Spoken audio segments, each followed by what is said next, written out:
നിങ്ങൾക്ക് ജീവിതത്തിൽ സമയം കിട്ടുന്നില്ലേ? ജീവിതത്തിൽ പല അവസരങ്ങളും നഷ്ടപ്പെട്ടു പോകുന്നുണ്ടോ? നിങ്ങളുടെ ബന്ധങ്ങളൊക്കെ അറ്റ് പോകുന്നുണ്ടോ? നിങ്ങളുടെ ഓരോ ദിവസവും തിരിച്ചു പിടിക്കാൻ, നിങ്ങളുടെ ജീവിതം തന്നെ തിരിച്ചു പിടിക്കാൻ ഇതാ 10 പ്രാക്ടിക്കൽ സ്റ്റെപ്സ്. ഒന്നാമത്തെ പ്രാക്ടിക്കൽ സ്റ്റെപ്പ് എന്ന് പറയുന്നത് പ്രയോറിറ്റൈസ് യുവർ ടാസ്ക് ആണ്.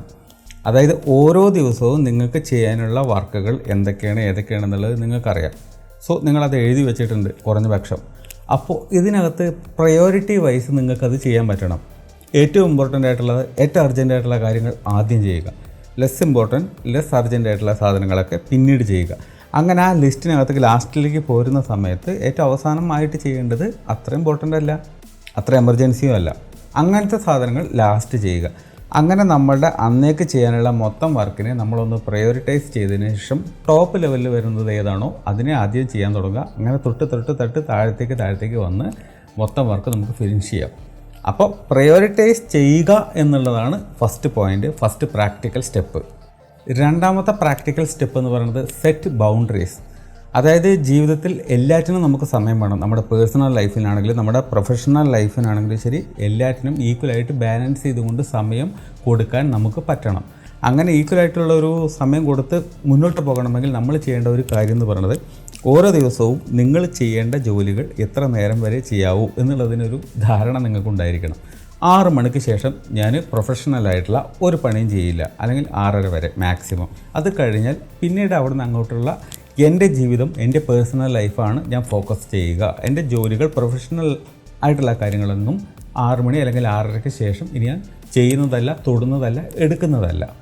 ഇങ്ങനെ നിങ്ങളുടെ ടൈമിന് ഒരു ബൗണ്ടറി, ഒരു അതിർ വരമ്പ് ഉണ്ടാക്കിയിട്ടുണ്ടെങ്കിൽ അവിടെ നിന്ന് അങ്ങോട്ട് നിങ്ങളുടെ ലൈഫ് എന്ന് പറയുന്നത് സൂപ്പറായിരിക്കും, അടിപൊളിയായിരിക്കും. കാരണം നിങ്ങളുടെ പേഴ്സണൽ ലൈഫിനും നിങ്ങൾക്ക് അവിടെ സമയം കിട്ടും. ഇങ്ങനെ നിങ്ങളൊരു ബൗണ്ടറി ഉണ്ടാക്കിയെങ്കിൽ മാത്രമേ നിങ്ങളുടെ പേഴ്സണൽ ലൈഫിനെ പ്രൊട്ടക്റ്റ് ചെയ്യാൻ നിങ്ങളെ കൊണ്ട് പറ്റുള്ളൂ. മൂന്നാമത്തെ പ്രാക്ടിക്കൽ സ്റ്റെപ്പ് എന്ന് പറയുന്നത് ക്രിയേറ്റ് എ റൂട്ടീനാണ്, ഡെയിലി റൂട്ടീൻ. ഓരോ ദിവസവും എന്തൊക്കെ കാര്യങ്ങൾ ചെയ്യണം എന്നുള്ളതിന് ഒരു ടൈം ടേബിൾ നമുക്ക് ആവശ്യമാണ്. രാവിലെ ഇത്ര നേരത്തെ നമ്മൾ എണീക്കുന്നു, ഭക്ഷണം കഴിക്കുന്നു, അത് കഴിഞ്ഞ് ഒരുങ്ങുന്നു, പോകുന്നു, ജോലികൾ ചെയ്യുന്നു, വീട്ടിലേക്ക് തിരിച്ചു വരുന്നു, അതിനുശേഷം എന്ത് ചെയ്യുന്നു, എല്ലാറ്റിനും കൃത്യമായിട്ടുള്ള ഒരു ഷെഡ്യൂൾ അത് നമുക്ക് വേണം. അങ്ങനെ അത് കൃത്യമായിട്ട് പ്ലാൻ ചെയ്ത് നിങ്ങൾ മുന്നോട്ട് പോവുകയാണെങ്കിൽ എല്ലാറ്റിനും നിങ്ങൾക്ക് സമയം കറക്റ്റായിട്ട് കിട്ടും. പക്ഷെ പ്ലാനിങ് ഇല്ലാത്ത സ്ഥലത്താണ് ഇതൊക്കെ മൊത്തത്തിൽ കൈവിട്ട് പോകുന്നത്. എങ്ങോട്ടോ പോകുന്നു, എന്തിനു വേണ്ടി തിളയ്ക്കുന്ന സാമ്പാർ എന്ന് പറയുന്നൊരവസ്ഥയിലേക്ക് കാര്യങ്ങൾ പോകും. അങ്ങനെ ആകരുത്. എല്ലാം കൃത്യമായിട്ട് പ്ലാൻ ചെയ്ത പോലെ തന്നെ കൊണ്ടുപോകാൻ നിങ്ങളെ കൊണ്ട് പറ്റണം. 100% നടക്കില്ല എങ്കിലും 90-99% വരേക്കെങ്കിലും നിങ്ങൾക്ക് പ്ലാൻ ചെയ്ത പോലെ നടത്താൻ അത് പറ്റും. പലപ്പോഴും നിങ്ങൾക്കവിടെ പറ്റുന്നൊരു അബദ്ധം എന്ന് പറയുന്നത്, പ്ലാൻ നിങ്ങൾ ചെയ്യില്ല, ഉണ്ടെങ്കിൽ തന്നെ അതിനകത്ത് സ്റ്റിക്ക് ഓൺ ചെയ്യില്ല, നിങ്ങൾ തന്നെ അതിനകത്ത് തട്ടിപ്പ് കാണിക്കും. ഈ കൺസിസ്റ്റൻസി എന്ന് പറയുന്ന സാധനം ടൈം മാനേജ്മെൻറ്റിന് സൂപ്പർ ആയിട്ടുള്ള ഒരു ഗുണം ചെയ്യുന്നൊരു സാധനമാണ്. കൃത്യമായിട്ട് എല്ലാറ്റിനും നിങ്ങളൊരു പ്ലാൻ ചെയ്ത് ഡെയിലി അത് റിപ്പീറ്റ് ചെയ്യുമ്പോൾ ഓട്ടോമാറ്റിക്കലി നിങ്ങൾ അറിയാതെ തന്നെ ആ സമയത്ത് നിങ്ങളത് ചെയ്തു പോകും. കാരണം അത് പ്രാക്ടീസാണ്, അത് ട്രെയിൻഡാണ് നിങ്ങൾ ആ കാര്യത്തിൽ. സോ അങ്ങനെ എല്ലാ കാര്യങ്ങളും കൺസിസ്റ്റൻ്റ് ആയിട്ട് കൊണ്ടുവരാനുള്ളൊരു ശ്രമം നിങ്ങളുടെ ഭാഗത്തുനിന്ന് ഉണ്ടാകണം. അങ്ങനെ ഉണ്ടെങ്കിൽ അവിടെ നിന്ന് അങ്ങോട്ടുള്ള ലൈഫ് അടിപൊളിയായിട്ട് പോകും.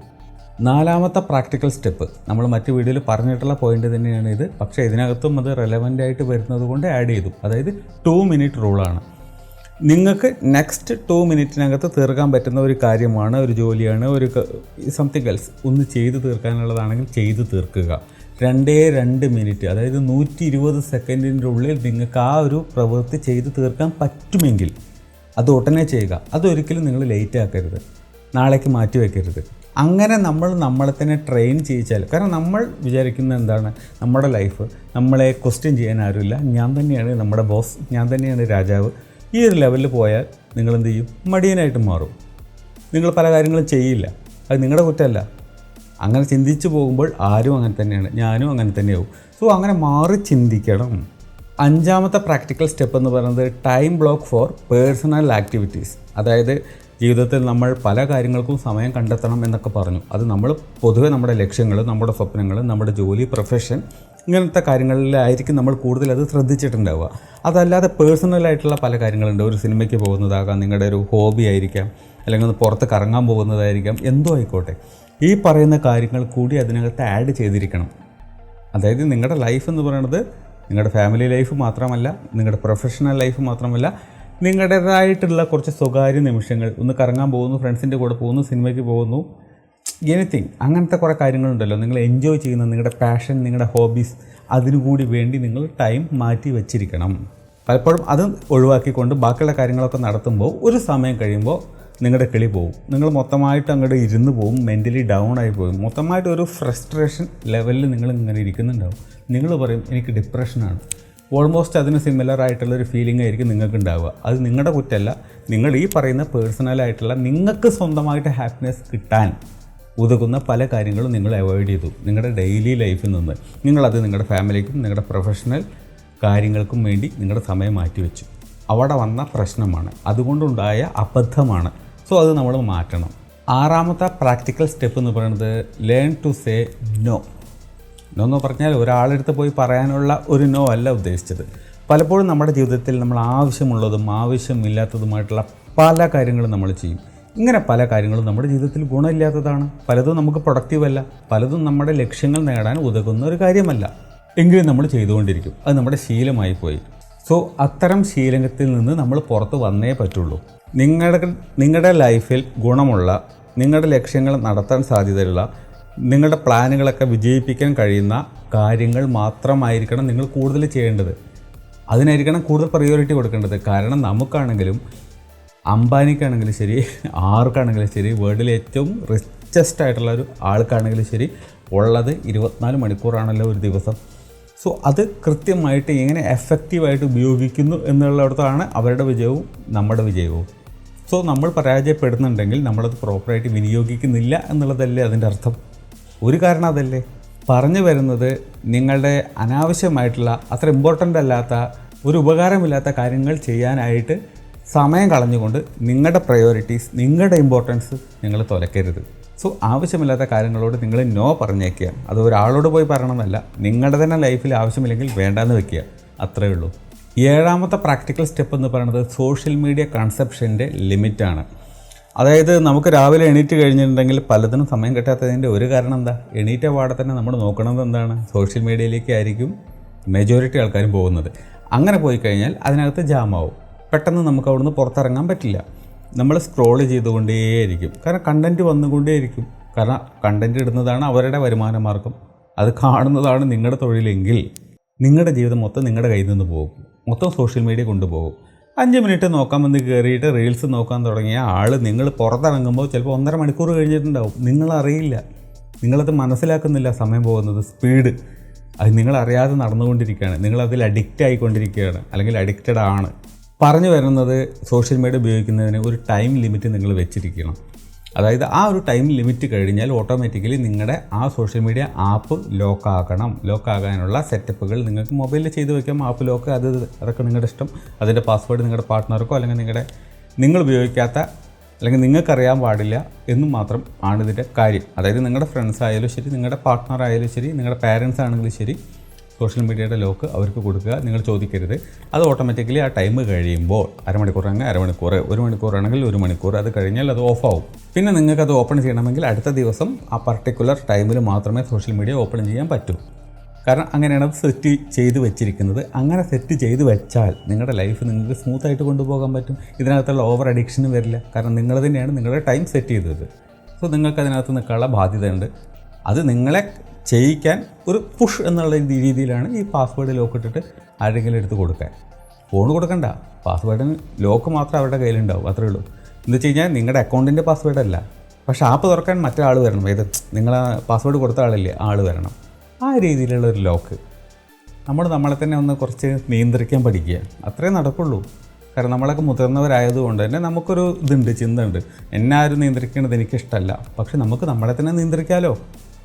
സോ പാസ്വേഡ് ഇട്ടതിന് ശേഷം മറ്റൊരാൾക്ക് അത് കൊടുക്കുക.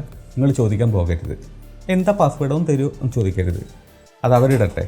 8ാമത്തെ പ്രാക്ടിക്കൽ സ്റ്റെപ്പ് എന്ന് പറയുന്നത് കമ്പൈൻ ടാസ്ക്കാണ്. അതായത് ഒരേ സമയം ഒരുപാട് പണികൾ നമ്മൾ ചെയ്യരുത് എന്നുള്ളതാണ് പൊതുവെ പറയാറ്. കാരണം ഒന്നും നമുക്ക് എഫിഷ്യൻ്റായിട്ട് ചെയ്യാൻ പറ്റണമെന്നില്ല. അത് നമ്മുടെ കുറ്റമല്ല, നമ്മുടെ ഫോക്കസ് അങ്ങനെയാണ്. സോ ഒരു കാര്യം കഴിഞ്ഞതിന് ശേഷം അടുത്ത കാര്യം ചെയ്യുക. അപ്പോൾ നമ്മുടെ ഫോക്കസ് കൂടുതലായിരിക്കും, നമുക്ക് ശ്രദ്ധ കൂടുതലായിരിക്കും. ഈ മൾട്ടി ടാസ്കിങ് എന്ന് പറയുന്നത് എല്ലാവർക്കും പറഞ്ഞിട്ടുള്ള ഒരു കാര്യമല്ല. അത് വളരെ ചുരുക്കം കുറച്ച് പേർക്ക് മാത്രം സക്സസ് ആക്കാൻ പറ്റുന്ന ഒരു പരിപാടിയാണ്. സോ എല്ലാവരും കൂടി അത് ചെയ്യാം എന്ന് പറഞ്ഞ് ഇറങ്ങണ്ട. ഓരോന്ന് കഴിഞ്ഞ് ചെയ്യണമെങ്കിൽ നല്ലത്. അതല്ല ചെയ്തേ പറ്റൂ, അങ്ങനെയാണെങ്കിൽ അത് കമ്പൈൻ ചെയ്യുന്ന ആ വർക്കുകൾ തമ്മിൽ മാച്ച് ആയിരിക്കണം. ഒരു എക്സാമ്പിൾ പറയുകയാണെങ്കിൽ, നിങ്ങളിപ്പോൾ രാവിലെ നടക്കാൻ പോകുന്നു. ആ നടക്കുന്ന സമയത്ത് നിങ്ങൾക്ക് വാർത്തകൾ കേൾക്കണമെങ്കിൽ, അല്ലെങ്കിൽ ഓഡിയോ സ്പീച്ചുകൾ കേൾക്കണമെങ്കിൽ, ഇൻഫർമേറ്റീവായിട്ടുള്ള കാര്യങ്ങൾ കേൾക്കണമെങ്കിൽ ആ സമയത്ത് അത് ഹെഡ്സെറ്റ് വെച്ചുകൊണ്ട് നടക്കാം. സോ ആ രണ്ട് കാര്യങ്ങളും നിങ്ങൾക്ക് നടക്കുകയും ചെയ്യും. കാരണം എന്താ, നിങ്ങളുടെ നടത്തം, നിങ്ങളുടെ വർക്കൗട്ട് നിങ്ങളുടെ ബോഡിക്ക് അതും നടക്കുന്നുണ്ട്. കേൾക്കേണ്ട കാര്യങ്ങൾ, ഇൻഫർമേറ്റീവായിട്ടുള്ള കാര്യങ്ങൾ നിങ്ങളുടെ ചെവിയിൽ കേൾക്കുന്നു, മോട്ടിവേഷൻ സ്പീച്ചുകൾ നിങ്ങൾ കേൾക്കുന്നു, എന്തോ ആയിക്കോട്ടെ കേൾക്കുന്നു. സോ രണ്ട് കാര്യങ്ങൾ കമ്പൈൻ ചെയ്തുകൊണ്ടും നടത്താം. സോ അത് മാച്ചായിരിക്കണം. ഇപ്പോൾ വീട് ക്ലീൻ ചെയ്യുന്ന സമയത്ത് നിങ്ങൾക്ക് വേറെ എന്തെങ്കിലും ഒരു പോഡ്കാസ്റ്റ് കേൾക്കണം, അല്ലെങ്കിൽ ന്യൂസ് കേൾക്കണം, മനസ്സിലാവുന്നുണ്ടോ? അങ്ങനെ കമ്പൈൻ ചെയ്തുകൊണ്ടും നിങ്ങൾക്ക് സമയം ലാഭിക്കാൻ പറ്റും. അപ്പോൾ സമയമില്ല എന്നുള്ളൊരു പ്രശ്നം അവിടെ വരില്ല. സോ ഏതൊക്കെ വർക്കുകൾ തമ്മിൽ കമ്പൈൻ ചെയ്യണം എന്നുള്ളത് നിങ്ങൾ വേണം തീരുമാനിക്കാൻ. നിങ്ങളുടെ ആ ഒരു ഇഷ്ടത്തിനനുസരിച്ച്, നിങ്ങളുടെ ആ ഒരു താല്പര്യത്തിനനുസരിച്ചിട്ട് ഏതൊക്കെ കൂടി ചെയ്യുമ്പോഴാണ് നിങ്ങൾക്ക് അത് എൻജോയ് ചെയ്യാൻ പറ്റുന്നത്, അങ്ങനത്തെ കാര്യങ്ങൾ കമ്പൈൻ ചെയ്യുക. 9ാമത്തെ പ്രാക്ടിക്കൽ സ്റ്റെപ്പ് എന്ന് പറയുന്നത് ഡെലിഗേറ്റ് ഹൗസ് ഹോൾഡ് ടാസ്കുകൾ. അതായത് നിങ്ങളുടെ ജീവിതത്തിൽ നിങ്ങൾ എല്ലാ കാര്യങ്ങളും നിങ്ങൾ തന്നെ ചെയ്യണമെന്നില്ല. വീട്ടിലത്തെ എല്ലാ കാര്യങ്ങളും നിങ്ങൾ തന്നെ ചെയ്യണമെന്നില്ല. നിങ്ങളുടെ പാർട്ട്ണർ, ഭർത്താവോ ഭാര്യയോ മക്കളോ ആരോ ആയിക്കോട്ടെ, സോ അവർക്കിത് ഷെയർ ചെയ്ത് കൊടുക്കുന്നത് കൊണ്ട് ഗുണം എന്താ ചോദിക്കുകയാണെങ്കിൽ, നിങ്ങളിതെല്ലാം കൂടി എടുത്ത് തലയിൽ വെച്ചുകൊണ്ട് ബേൺ ഔട്ട് ആവുന്ന ഒരവസ്ഥ നിങ്ങൾക്ക് അവിടെ വരില്ല. ഷോപ്പിംഗ് ഒരാൾ ചെയ്യുക, വീട് ക്ലീനിങ് വേറൊരാൾ ചെയ്യുക, ഡ്രസ്സ് അലക്കുന്ന പരിപാടി ഉണ്ടെങ്കിൽ മറ്റൊരാൾ ചെയ്യുക. സോ എല്ലാ കാര്യങ്ങളും നിങ്ങൾ തന്നെ എടുത്ത് തലയിൽ വയ്ക്കാതെ അത് സംസാരിച്ച് മെമ്പേഴ്സ്, അതായത് ഫാമിലി മെമ്പേഴ്സിൻ്റെ അടുത്തൊക്കെ സംസാരിച്ച് ഇന്ന കാര്യങ്ങൾ ആരൊക്കെ ചെയ്യണം എന്നുള്ളതിനെക്കുറിച്ച് ഒരു കൃത്യമായിട്ടൊരു ധാരണ ഉണ്ടാക്കി കഴിഞ്ഞിട്ടുണ്ടെങ്കിൽ കുറച്ചും കൂടി ഈസി ആയിട്ട് നിങ്ങൾക്ക് മുന്നോട്ട് പോകാൻ പറ്റും. നിങ്ങൾക്ക് കുറച്ചും കൂടി ടൈമും കിട്ടും. ഈ പറയുന്ന അവർക്കും അത്യാവശ്യം സമയം കിട്ടും. ആ ഒരു പരിപാടി കഴിഞ്ഞതിന് ശേഷം എല്ലാം കൂടി ഒരാളെടുത്ത് ചെയ്യുമ്പോൾ അവർക്ക് പിന്നെ ഒന്നിനും സമയം കിട്ടില്ല. സോ അതുകൊണ്ട് ഡെലിഗേറ്റ് ചെയ്യുക. മറ്റുള്ളവർക്ക് നിങ്ങളുടെ ഉത്തരവാദിത്തങ്ങൾ ഷെയർ ചെയ്ത് കൊടുക്കുക. അവർക്ക് പറ്റുന്ന, അവർക്ക് ചെയ്യാൻ പറ്റുന്ന, അവർക്ക് നല്ല രീതിയിൽ ചെയ്യാൻ പറ്റുന്ന കാര്യങ്ങൾ എന്തൊക്കെയാണോ എന്നുള്ളത് നിങ്ങൾക്ക് അറിയുള്ളൂ. സോ നിങ്ങളുടെ ഭർത്താവിന് അല്ലെങ്കിൽ നിങ്ങളുടെ ഭാര്യയ്ക്ക് ചെയ്യാൻ പറ്റുന്ന നിങ്ങളുടെ വർക്ക് എന്തൊക്കെയാണ് അത് ഡെലിഗേറ്റ് ചെയ്യുക. നിങ്ങളുടെ മക്കൾക്ക് ഡെലിഗേറ്റ് ചെയ്യുക. നിങ്ങളുടെ അച്ഛനും അമ്മയ്ക്ക് അമ്മായിമ്മയ്ക്ക് ആർക്കും വേണമെങ്കിലും നിങ്ങൾക്ക് ഡെലിഗേറ്റ് ചെയ്യാം. ഇവിടെ ആരും രാജാക്കന്മാരൊന്നുമില്ല. ഒരു കുടുംബം എന്ന് പറഞ്ഞാൽ ഒറ്റക്കെട്ടായിട്ട് മുന്നോട്ട് പോകണം. അവിടെ ഞാനാണ് ഭയങ്കരൻ, ഞാനാണ് ഭയങ്കരി, ആ ചിന്തയൊന്നും വേണ്ട. അതിപ്പോൾ അമ്മായിമ്മയാണെങ്കിലും ശരി, മരുമോളാണെങ്കിലും ശരി, അങ്ങനെ കാണിക്കുന്ന ഈഗോയിസ്റ്റിക് ആയിട്ടുള്ള ആൾക്കാർ ഉണ്ടെങ്കിൽ ആ ഫാമിലിയുടെ അവസ്ഥ ഗോവിന്ദ. സന്തോഷ സമാധാനം അവർക്കും ഉണ്ടാവില്ല, ഇത് അനുഭവിക്കുന്ന ആൾക്കാർക്കും ഉണ്ടാവില്ല. സോ മാറ്റി ചിന്തിക്കേണ്ട സമയമായി. ഇങ്ങനെയൊക്കെ ചെയ്യുകയാണെങ്കിൽ നിങ്ങൾക്ക് ഇനിയും സമയം നിങ്ങളുടെ ജീവിതത്തിൽ കിട്ടും എല്ലാവർക്കും. 10ാമത്തെ പ്രാക്ടിക്കൽ സ്റ്റെപ്പ് എന്ന് പറയുന്നത് റിഫ്ലക്റ്റ് ആൻഡ് അഡ്ജസ്റ്റ്. ഓരോ ആഴ്ചയും നിങ്ങൾ എൻഡിൽ, ആഴ്ചയുടെ അവസാനം നിങ്ങൾ ഈ ചെയ്യുന്ന കാര്യങ്ങളെല്ലാം കൃത്യമായിട്ട് നിങ്ങൾ ചെയ്യുന്നുണ്ടോ, പ്രോപ്പറായിട്ട് നിങ്ങളത് ഇംപ്ലിമെൻറ്റ് ചെയ്യുന്നുണ്ടോ, സക്സസ് ആണോ, ഇനി എന്തൊക്കെ കാര്യങ്ങൾ ചെയ്യാനുണ്ട്, എന്തൊക്കെ കാര്യങ്ങൾ ഞാൻ ശ്രദ്ധിക്കാതെ വിട്ടിട്ടുണ്ട്, എൻ്റെ ലക്ഷ്യങ്ങൾ ഏതെല്ലാം ഞാൻ ഇമ്പോർട്ടൻസ് കൊടുക്കാതെ വിട്ടിട്ടുണ്ട്, അതിലേക്ക് എനിക്ക് ശ്രദ്ധ കൊടുക്കേണ്ടത്. അപ്പോൾ എല്ലാ കാര്യങ്ങളും ഒന്ന് റിവ്യൂ ചെയ്യുന്ന, ഒന്ന് ഒബ്സർവ് ചെയ്യുന്ന, അല്ലെങ്കിൽ അനലൈസ് ചെയ്യുന്ന ഒരു വീക്കെൻഡ് നമുക്ക് വേണം. കുറച്ച് നേരം നമ്മൾ ചിന്തിക്കുക. ഞാനിപ്പോൾ ഈ ആഴ്ചയിൽ അത്യാവശ്യം എല്ലാ കാര്യങ്ങളും നല്ല കൃത്യമായിട്ട് ചെയ്തിട്ടുണ്ട്, ടൈം ബൗണ്ടഡായിട്ട് എല്ലാ കാര്യങ്ങളും ചെയ്തിട്ടുണ്ട്, ഒന്നിനും ഞാൻ പിഴവ് വരുത്തിയിട്ടില്ല.